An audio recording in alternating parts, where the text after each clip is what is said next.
네, 사흘 전 민주당의 사법 개편 입법안이 국회 법사위를 통과한 뒤 파장이 만만치 않습니다. 내란 특별재판부 설치도 그렇지만 이 법 왜곡죄를 놓고도 논란이 커지고 있습니다. 오늘 뉴스더에서 법조팀 류태영 기자와 법 왜곡죄에 대해 더 짚어보겠습니다. 자, 류 기자, 법 왜곡죄, 이제 이름도 생소한데 도대체 뭘 어떻게 처벌하겠다는 겁니까?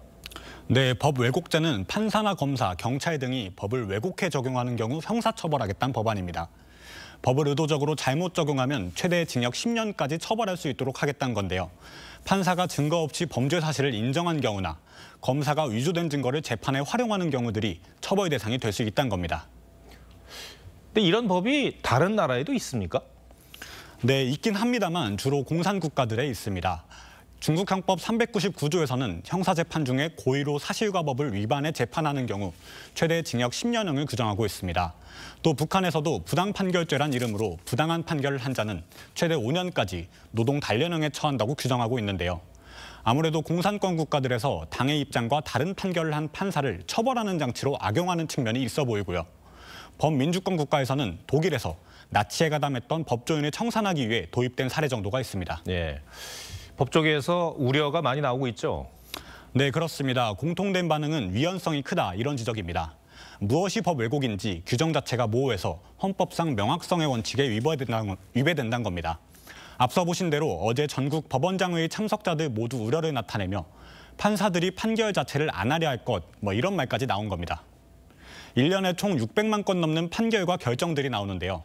이 판결과 결정을 내린 판사들이 모두 잠재적 피의자가 될 수 있다는 우려가 큰 거고요.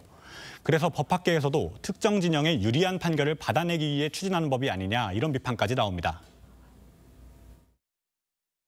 법관들을 내지는 검찰을 협박하는 기능밖에 없다라는 생각이 듭니다. 본격적으로 한국의 법치주의는 파괴될 것으로 생각합니다.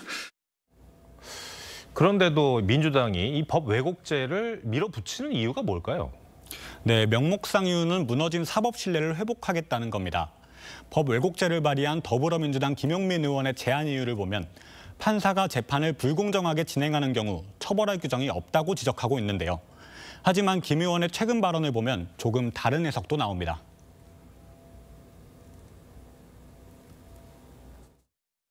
만약에 지기현이 1심에서 윤석열을 말도 안 되는 논리로 풀어주거나 무죄를 선고하거나 하는 것들이 확인이 된다면 그때는 처벌 가능합니다. 결국 오는 이걸로 예상되는 윤석열 전 대통령의 내란 혐의 재판 선고를 앞두고 담당 재판부인 지기현 재판부를 압박하기 위한 것 아니냐는 분석도 나옵니다. 네, 알겠습니다. 유 기자, 잘 들었습니다.